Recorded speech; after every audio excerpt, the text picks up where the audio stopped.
Step into Value Zone. Value Zone. Hypermart. Patancheru. గర్భవతిని చేస్తే 13 లక్షలు. ఎక్కడైనా ఇలాంటి ఆఫర్ ఉంటుందా? కానీ బీహార్లో ఈ దందా జోరుగా సాగుతోంది.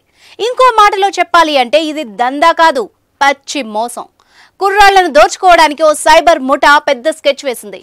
799 రూపాయలు చెల్లించి రిజిస్ట్రేషన్ చేసుకుంటే పిల్లలు లేని కొందరు మహిళల ఫోటోల్ని పంపుతామని చెప్పారు. వారిలో ఎవరో ఒకరిని సెలెక్ట్ చేసుకుంటే వాళ్లతో కాపురం చేసి గర్భవతిని చేయాలని ఆశపెట్టారు.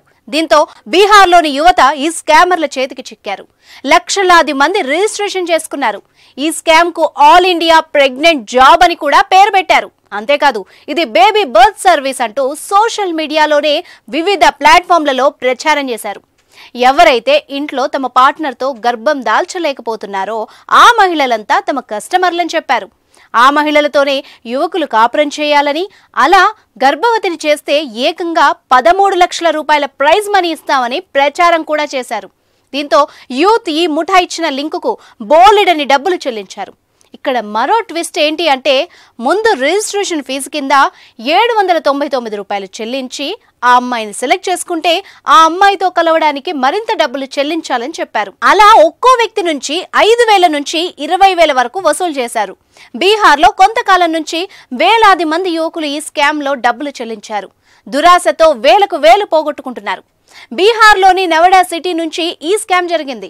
8 మంది వ్యక్తులు కలిసి ఈ స్కామ్ను ప్లాన్ చేసినట్టు కూడా నవడా పోలీసులు కనిపెట్టారు.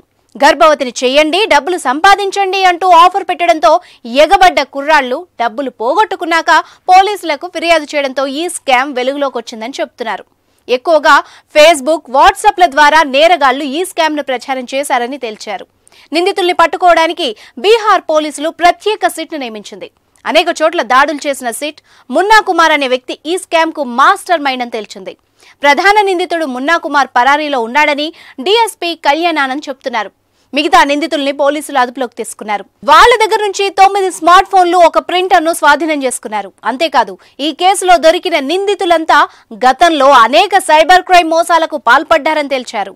బేబీ బర్త్ సర్వీస్ స్కామ్ లో మరికొన్ని అరెస్టులు కూడా చేస్తామని చెప్పుకొస్తున్నారు.